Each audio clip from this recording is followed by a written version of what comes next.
हमें इस क्वेश्चन में गिवन है कोई एक इलेक्ट्रॉन हाइड्रोजन एटम में किसी ऑर्बिट में रिवॉल्व कर रहा है। उसके लिए de Broglie wavelength associated 10 to the power -9 metre है। सो इस कंडीशन के लिए उस इलेक्ट्रॉन का प्रिंसिपल क्वांटम नंबर कितना होगा हमें कैलकुलेट करना है। तो इस केस के लिए डायग्रामेटिकली कुछ ऐसा दिखाई देगा। एक इलेक्ट्रॉन अराउंड न्यूक्लियस रिवॉल्व करता है सर्कुलर पाथ में।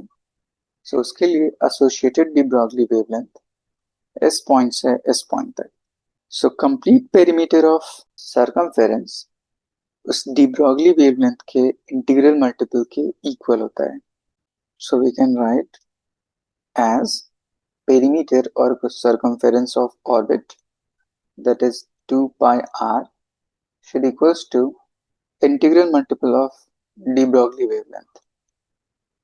So इस n की वैल्यू हमें कैलकुलेट करनी है। Now radius of electron nth orbit में उसका एक रिलेशन होता है r nth is equals to 0.53 times n square in terms of angstrom. So इस वैल्यू को अगर इस इक्वेशन में पुट कर दिया जाए, so 2 multiplied by pi, which is 3.14, multiplied by 0.53, n squared is equals to n times lambda। एक n cut जाएगा, इन सबको मल्टीप्लाई करने के बाद इसकी वैल्यू आएगी 3.3 times n is equals to lambda। सो हमें कैलकुलेट करना था n, तो n is equals to lambda divide by 3.3। इस टर्म की unit angstrom, that is 10 to the power -10।